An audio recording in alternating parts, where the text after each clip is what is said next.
Hola, yo les voy a hablar de los contratos conmutativos y aleatorios.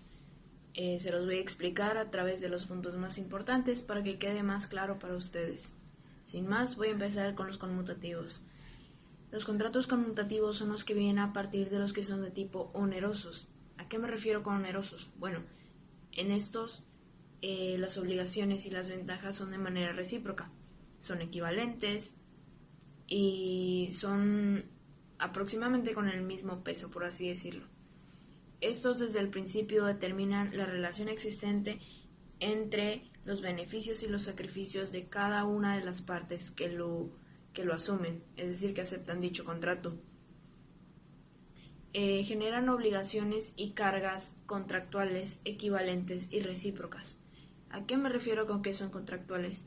Bueno, me refiero a que proceden o se derivan de un contrato. Los contratos de tipo oneroso son los más justos para los contratantes. Dicha justicia se fundamenta en el intercambio. Ejemplos de contratos de tipo conmutativos: la compraventa y el arrendamiento. Todo eso se puede verificar a partir del artículo 1445 del Código Civil Federal. Bueno, continúo con los aleatorios. Los aleatorios también son de manera onerosa, como ya dije, obligaciones y ventajas de manera recíproca. Pero, ¿qué es lo que los diferencia de los conmutativos? Bueno, estos desde el principio no menciona ninguna relación, es decir, la relación no está determinada, lo cual es la principal característica de los que son conmutativos. Estos dependen de alguna circunstancia desconocida por las partes o imprevisible, también impredecible. Ahora, analizando un poco la palabra aleatorios, lo podemos recortar a alea. Alea significa al azar en latín. No existe una equivalencia de prestaciones porque depende de un acontecimiento que va a surgir o de lo contrario que no va a surgir. Por lo mismo llevan el nombre aleatorios y mencioné lo de al azar. Estos se contraponen a los conmutativos y bueno, un ejemplo de ellos es seguro y la renta. Supongamos que yo tengo una casa. No, yo no vivo en esa casa, vivo en otra y pongo a la renta. Llega una persona y me dice, ¿sabes qué? Yo te la rento por tanto tiempo y quedamos en un acuerdo, apalabrado nada más. Yo no puedo saber si realmente esta persona me va a pagar o no. ¿Cómo me voy a dar cuenta más adelante cuando ocurra dicho acontecimiento que me va a indicar cuál va a ser el resultado? Ahora, un ejemplo más fácil, el juego o la apuesta.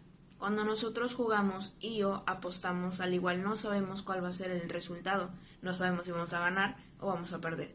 Así que bueno, entonces, en resumen, la principal diferencia entre los conmutativos y los aleatorios es que los conmutativos desde el principio te dicen cuáles son las obligaciones, cuáles son las ventajas, cuáles son los beneficios, cuáles son los sacrificios, y son muy claros y muy concisos desde un inicio. Por eso son muy justos. A diferencia de los aleatorios que no es así. Esto no se sabe. Y bueno, espero que haya quedado bastante claro. Esa es la principal diferencia. Y espero que continúen mis compañeros con los temas. Muchas gracias. Buenas tardes, mi nombre es Fabiola Jaramillo Priego. Yo les voy a hablar de una de las clasificaciones de los contratos. Me refiero a los contratos unilaterales, bilaterales, onerosos y gratuitos. Como contrato unilateral, podría entenderse que es un acuerdo de voluntades que engendra solo obligaciones para una parte. El contrato bilateral es el acuerdo de voluntades que da nacimiento a obligaciones para ambas partes. Cuando en un contrato bilateral existen obligaciones que impliquen la transferencia de una cosa, si ésta se destruye por caso fortuito o fuerza mayor, es necesario poder establecer quién debe de sufrir la pérdida. La cosa siempre perece para el acreedor. En los contratos traslativos de dominio, el acreedor es el dueño, mientras que en los contratos traslativos de uso, el acreedor a la restitución es el dueño y la cosa perece para él. Si el contrato fuere unilateral, no habría posibilidad de plantear el problema, porque esta cuestión supone que siendo las obligaciones recíprocas, una parte no cumple entregando la cosa, por un caso de fuerza mayor, y en atención a esto, la otra parte debe de cumplir, ya que no es imputable el incumplimiento del deudor. Como contrato oneroso, este es aquel en el que existen beneficios y gravámenes recíprocos. En este hay un sacrificio equivalente que realizan las partes. Por ejemplo, la compraventa, porque el vendedor recibe el provecho del precio y a la vez entrega la cosa, y viceversa. El comprador recibe el provecho de recibir la cosa y el gravamen de pagar. El contrato gratuito solo tiene por objeto la utilidad de una de las dos partes, sufriendo la otra el gravamen. Es gratuito, por tanto, aquel contrato en el que el provecho es para una sola de las partes, por ejemplo, el comodato. Como dato importante les voy a explicar a grandes rasgos qué es un comodato. Es un préstamo de uso de cosas no fungibles. Esto significa cosas que son insustituibles, como por ejemplo una obra de arte. Son cosas específicas e individuales que no se consumen con el uso. Se puede tratar de bienes muebles e inmuebles. Hola, ¿qué tal? Yo soy Irene José y en esta pequeña charla yo les voy a explicar lo que son los contratos instantáneos y los contratos de tracto sucesivo. ¿Qué son los contratos instantáneos? Son aquellos que se cumplen en el mismo momento en que se llevan a cabo. Esto quiere decir que es en una sola exhibición. Como una referencia personal, yo les puedo decir que algo muy sencillo como ejemplo, vendría siendo un contrato de compraventa de automóvil, carta responsiva, se hace mediante una carta responsiva. Es muy sencillo. Sí hay que tener mucho cuidado y hacerlo todo legal, ya que esto podría traer sus consecuencias, pero no es nada difícil. Solamente tú tienes que, mediante una carta responsiva, cederle los derechos al comprador del automóvil que tú estás vendiendo. Yo en algún tiempo me dediqué a hacer compra y venta de automóviles y pues yo les puedo decir que es algo muy sencillo y pues no es nada del otro mundo. Y bueno, ahora lo que son los contratos de tracto sucesivo. Estos son los que establecen una serie de entregas o prestaciones de servicio periódicas que perviven durante un tiempo prolongado. Un claro ejemplo que yo también les puedo dar personalmente,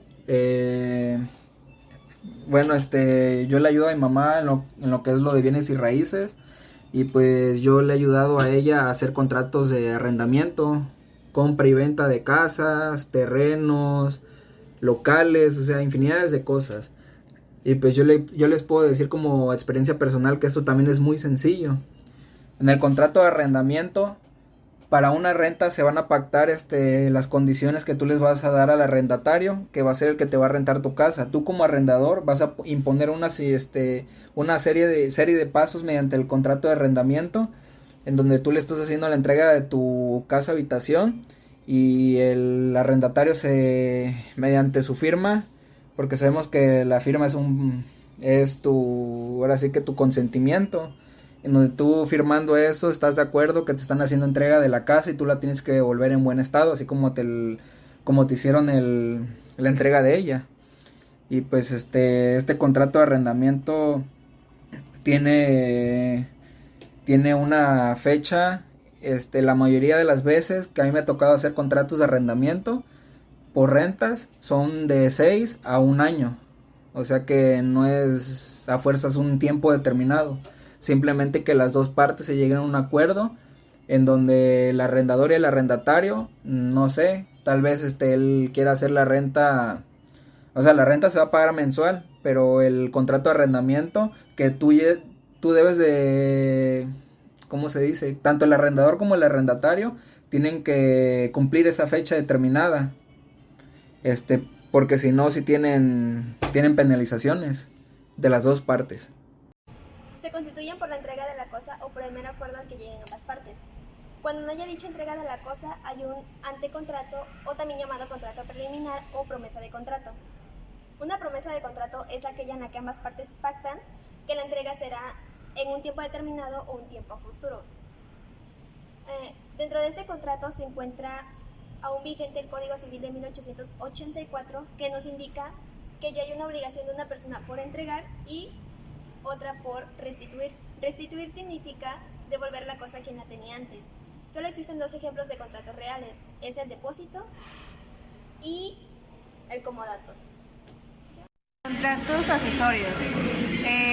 Por el contrario, se caracteriza porque su finalidad es garantizar el cumplimiento de una obligación y por su situación depende con respecto a la obligación garantizada.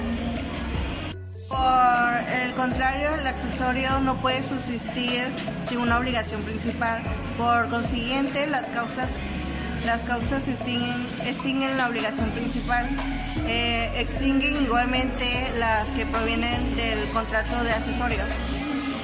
Un ejemplo de los contratos accesorios sería la fianza, la prenda y la hipoteca. Los contratos instantáneos son los contratos que cumplen con el mismo momento en el que se celebran, de tal manera de que el pago de las prestaciones se lleva a cabo en un solo acto. Ejemplos de contrato instantáneo son la compraventa y la permuta. Los contratos de tracto sucesivo son aquellos que con el cumplimiento de las prestaciones se realizan en un solo periodo determinado. Un ejemplo de los contratos de tracto sucesivo sería el arrendamiento.